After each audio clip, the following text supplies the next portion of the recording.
हमारी national capital Delhi में एक बार फिर सेंटर वर्सेस स्टेट की लड़ाई शुरू हो चुकी है। और मैं ये फिर से इसीलिए कह रहा हूँ क्योंकि ये लड़ाई आज की नहीं है। ये लड़ाई 2013 में ही शुरू हो गई थी जब केजरीवाल सरकार पहली बार दिल्ली में आई थी। पर ऑफिशियली इस लड़ाई को 2018 में ख़त्म हो जाना चाहिए था, क्योंकि 2018 में सुप्रीम कोर्ट का जजमेंट आया था 4 जुलाई 2018 को इसी लड़ाई पे। पर यह प्रतीत होता है, ऐसा लगता है कि इस बीजेपी सरकार को या तो कानून की भाषा समझ नहीं आई या तो पसंद नहीं आई।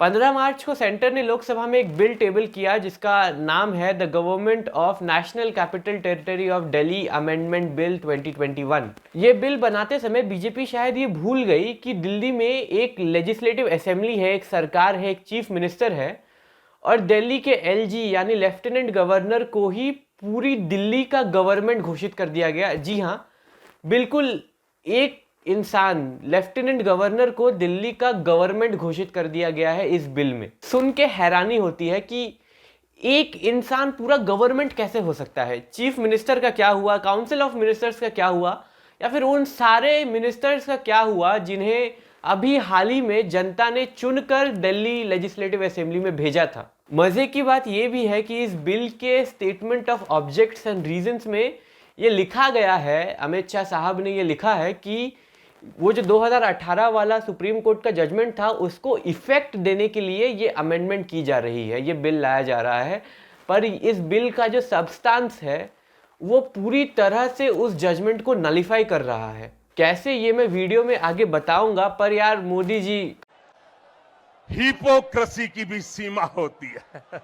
काफी कंफ्यूजन हो गया होगा अभी तक। ये एलजी लेफ्टिनेंट गवर्नर कौन है, सुप्रीम कोर्ट का वर्डिक्ट क्या था, या असल में लड़ाई है किस चीज पे। तो इन सारे डाउट्स को, क्वेश्चंस को मद्देनजर रखते हुए चलिए इस पूरे मामले को डिबंक करते हैं, इन सारे सवालों के जवाब समझते हैं। मेरा नाम है ईशान फौजदार और आप देख रहे हैं the upfront.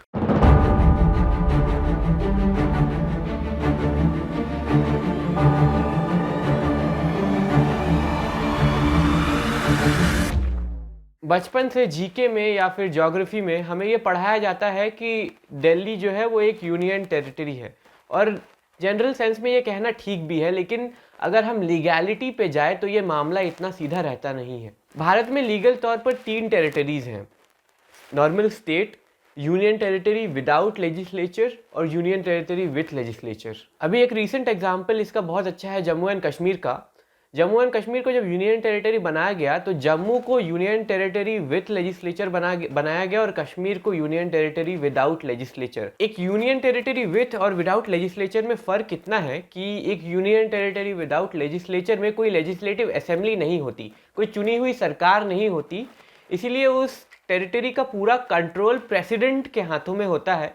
And because president is bound by the advice of prime minister and the council of ministers, तो एक तरह से कह सकते हैं कि उस टेरिटरी का पूरा कंट्रोल सेंटर या सेंट्रल गवर्नमेंट के हाथों में रहता है। अब उसे कंट्रोल करने के लिए प्रेसिडेंट जो है एडमिनिस्ट्रेटर अपॉइंट करता है अंडर आर्टिकल 239। इन्हीं एडमिनिस्ट्रेटर्स को 5 यूनियन टेरिटरीज में एलजी यानी लेफ्टिनेंट गवर्नर कहा जाता है और 3 में एडमिनिस्ट्रेटर्स।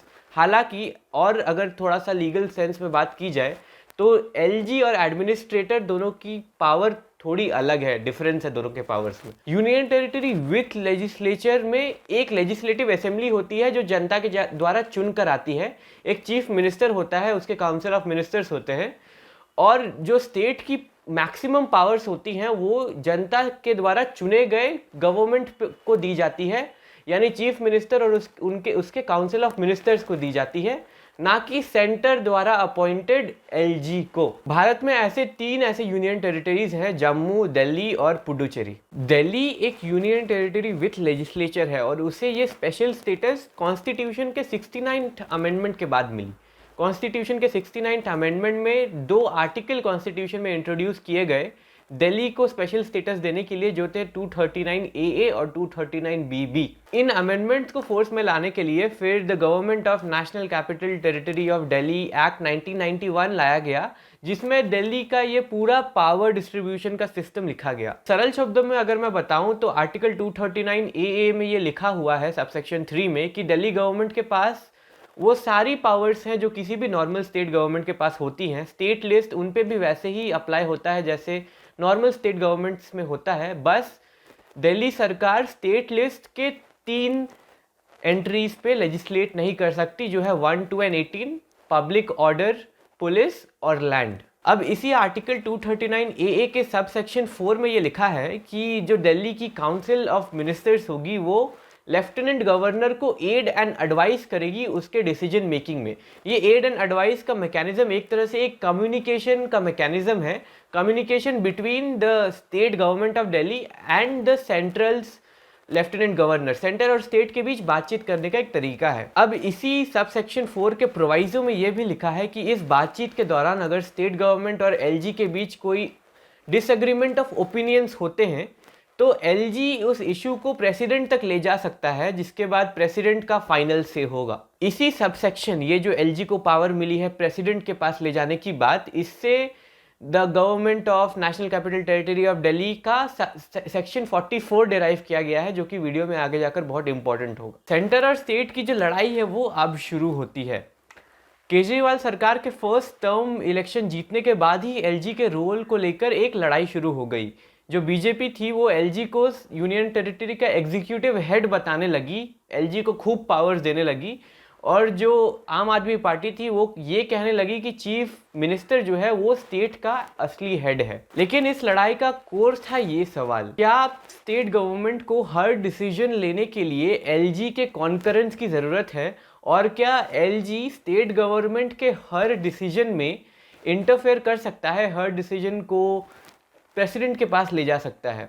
बेसिकली सवाल था पावर का, किसके पास ज़्यादा पावर है, LG के पास या स्टेट गवर्नमेंट के पास। ये मामला सुप्रीम कोर्ट के पास गया और इस पर वर्डिक्ट दिया एक 5 जज बेंच ने, जिसे हेड किया तब के चीफ जस्टिस दीपक मिश्रा ने। वर्डिक्ट में सुप्रीम कोर्ट ने यह साफ कर दिया कि दिल्ली जैसे यूनियन टेरिटरी विथ लेजिस्लेचर में लेफ्टिनेंट गवर्नर का रोल नॉमिनल है और लेफ्टिनेंट गवर्नर इंडिपेंडेंटली कोई डिसीजन नहीं ले सकता।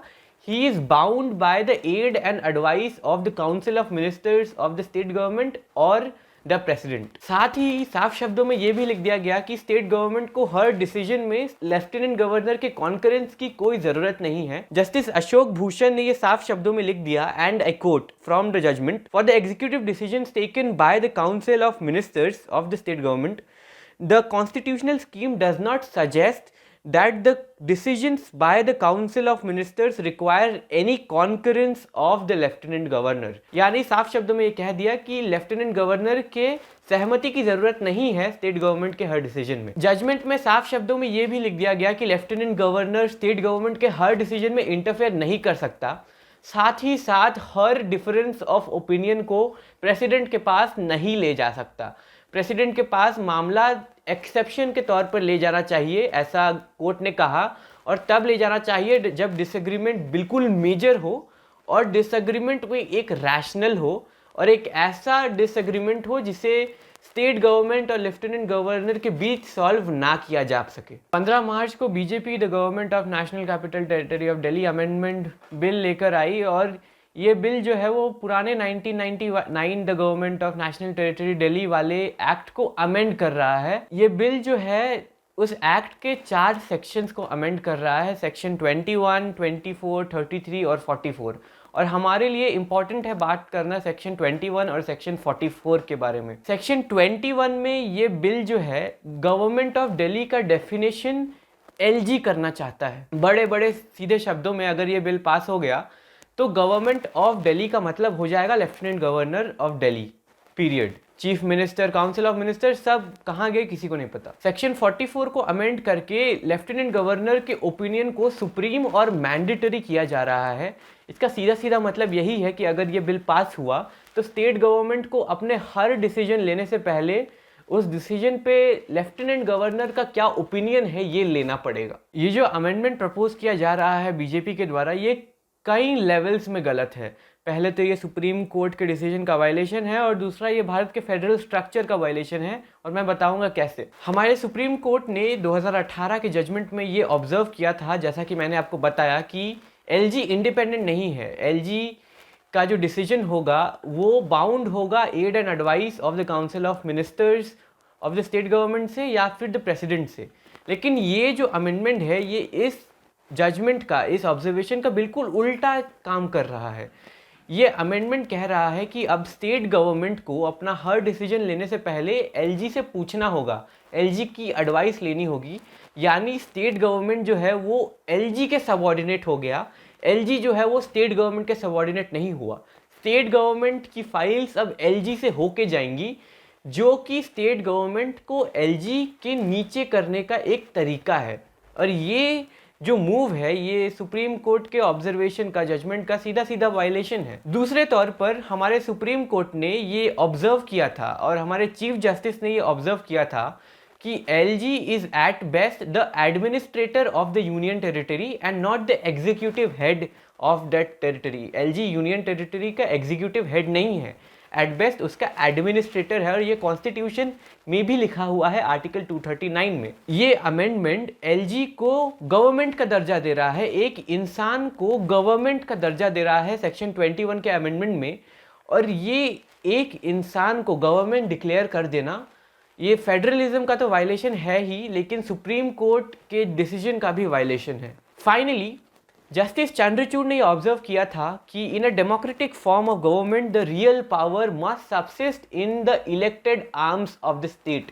इसका मतलब ये हुआ कि जो असली पावर है, जो गवर्नेंस की शक्ति है, वो स्टेट के इलेक्टेड ऑर्गन्स में होनी चाहिए, स्टेट के उन ऑर्गन्स में होनी चाहिए जिसे लोग चुनकर लाए हैं। क्योंकि डेमोक्रेसी का मतलब ही यही है कि लोग चुनेंगे कि उनको कौन गवर्न करेगा। इसी डिस्कोर्स, इसी आर्ग्यूमेंट के बाद से एक बड़ा सा विंडो खुल जाता है डिस्कोर्स का, जिसे हम फेडरलिज्म कहते हैं। अब भारत में फेडरलिज्म को कई नामों से पुकारा जा सकता है। क्वाजी फेडरल कहते हैं कुछ भारत को, कुछ भारत के फेडरलिज्म को कोऑपरेटिव फेडरलिज्म कहते हैं। लेकिन हमें ये समझना चाहिए कि even distribution of powers between the centre and the state government federalism का असली मीनिंग है। एक सुप्रीम कोर्ट जजमेंट के खिलाफ जाकर किसी यूनियन टेरिटरी को अपने कंट्रोल में करने के लिए एक लॉ बनाना, भारत के फेडरल स्ट्रक्चर को हर्ट करना है, भारत के फेडरल स्ट्रक्चर को गिराना है।